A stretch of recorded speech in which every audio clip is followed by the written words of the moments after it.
नमस्कार दोस्तों, आज मैं आपको बताने जा रहा हूँ भारत के एक ऐसे प्राचीन राजा के बारे में जिसने पश्चिमी देशों टर्की, इराक, ईरान, मिस्र, अरब तक शासन करा और पूर्व में इंडोनेशिया, म्यांमार तक भारत की शाखाओं को फैलाया। जी हाँ, आज हम बात करेंगे चक्रवर्ती सम्राट विक्रमादित्य के बारे में।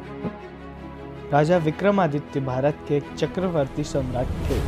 ऋषभदेव के पुत्र राजा भरतजैन भारत के पहले चक्रवर्ती सम्राट थे जिन्होंने आज के पूरे एशिया महाद्वीप यानी जम्बू द्वीप पर राज करा था और उन्होंने अपना एक छत्र शासन चलाया था। चक्रवर्ती सम्राट मतलब जो पूरे भारतवर्ष पर राज करे और अपना शासन चलाए।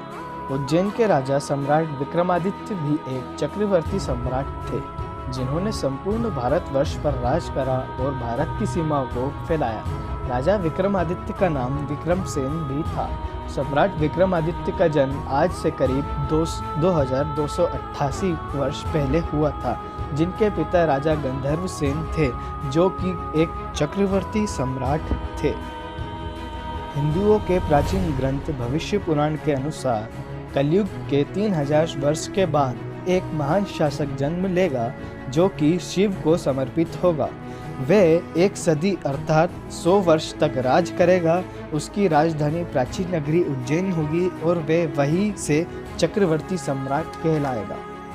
राजा विक्रमादित्य अपने ज्ञान, तेज और उदासीनता के लिए प्रसिद्ध थे, जिनके दरबार में नवरत्न थे और वह बड़े ही पराक्रमी थे जिन्होंने शकों को परास्त किया था। विक्रमादित्य एक पराक्रमी और न्यायप्रिय शासक थे। वह अपने राज्य में न्याय व्यवस्था बनाए रखने में सामर्थ्य थे। राजा विक्रमादित्य का उद्देश्य भारत को विदेशी शासकों से मुक्त कराना था और अत्याचारी राजाओं को परास्त करके वहां शांति स्थापना करना था। राजा विक्रमादित्य के बारे में भारत के प्राचीन ग्रंथों तथा भाषाओं में भी उल्लेख है, जैसे कि गुजराती, मराठी, बंगाली, हिंदी, प्राकृति, तमिल, संस्कृत भाषाओं में राजा विक्रमादित्य के बारे में पाया जाता है।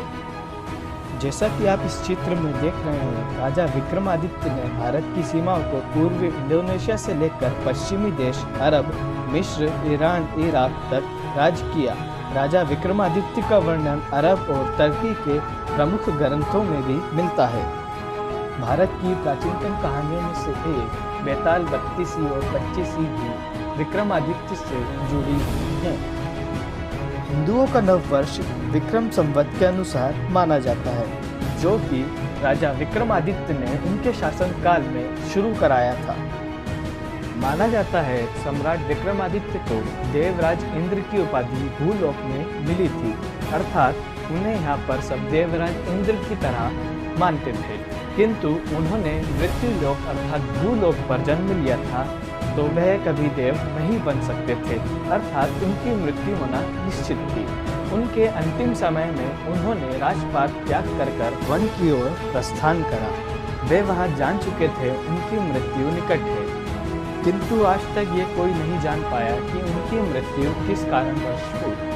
उनकी मृत्यु के बाद उनके बड़े पुत्र को उज्जैन का राजा बनाया गया, किंतु उनका राजा अर्थात पुत्र कभी भी अपने पिता के सिंहासन पर नहीं बैठ सका, क्योंकि यह माना जाता है उस सिंहासन पर बैठने के लिए उतना ही पुण्यवान होना पड़ता है जितना राजा विक्रमादित्य थे। इसी कारणवश राजा विक्रमादित्य के बड़े पुत्र ने उस सिंहासन को उज्जैन के किसी गुप्त जगह पर दफना दिया। तो दोस्तों, अगर आपको ये वीडियो पसंद आई हो तो प्लीज़ इसे लाइक करिए और मेरे चैनल को सब्सक्राइब करिए।